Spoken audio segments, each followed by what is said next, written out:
Hello and welcome. When you go and ask people right now what's the single biggest problem that you are facing, the chances are the reply will be price rise, and in particular the rise in the prices of food commodities. And yet for some reason we don't really seem to be hearing as much about it on TV screens or in the newspapers as perhaps we really should. So we're going to try and fix some of that in this episode of The Big Fight, because we are taking a look at the rising prices of food and other commodities. What can the government do about it? What should the government have done about it? And is anyone really to blame, or is this just global factors that are all playing in? Let me start by welcoming our panel. Jayanti Natarajan, great to have you with us in the studio instead of via satellite from Chennai, which is the way we've been getting you on The Big Fight all too often in the recent past, Jayanti. So it's great to have you with us. Prakash Javadekar, spokesperson of the BJP, thanks a lot for being with us. Dipankar Mukherjee, National Secretary of C2, Senior CPM Leader, it's wonderful to have you with us. Dr. Vandana Shiva, who's been very, very vocal on this entire issue for quite some time. Thank you for being with us. Gurudas Dasgupta, Lok Sabha MP from the CPI, is joining us via satellite. He has been, leading some marches on this issue in the very recent past, so glad that you could join us. And two real experts in the field whom we are very privileged to have on the show, Mr. D.K. Joshi, Director and Principal Economist at CRISIL, and Devinder Sharma joining us from Bangalore, Food Policy Analyst, who has been doing a lot of writing and thinking on this entire issue. It's great to have you with us. Can I just, before we start, turn to this audience and let me see if I can get some sort of indication of what I said.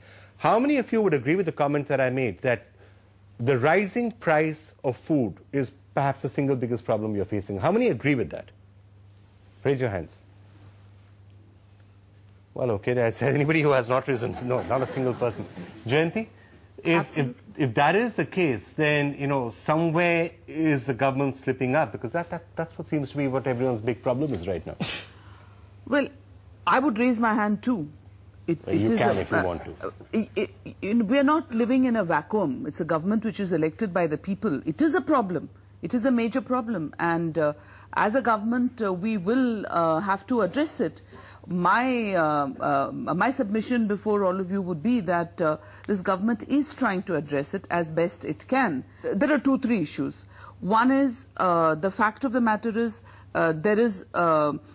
India doesn't produce, for example, pulses. India doesn't, pulses are produced by countries like Turkey and Myanmar, or some in Pakistan, which are not available in sufficient quantity for them to export. Therefore, there is a shortfall between supply and demand. Okay. There is a problem between the retailer and the wholesaler. What it is in the wholesale market and what it is in the retail market is absolutely criminal. This is something which has to be addressed by any government. Okay. Prakash Javadekar. And we will address it. They will address it. Prakash Javadekar. The moment they start addressing it, the prices rises further, because they are clueless on various counts. You know, sugar today people are buying at 40 rupees a kg, and farmer in Uttar Pradesh is burning his standing crop because he is not getting the remunerative prices. So what is this shows? This shows that there is total lack of planning, total failure in management. I want to get opening comments from everybody, then I'm going to discuss each of these issues in detail, because we need to. Let's go into the depth. And government has failed to give justice. Okay. I challenge that the poor also is not getting 35 kgs. Tuba.com,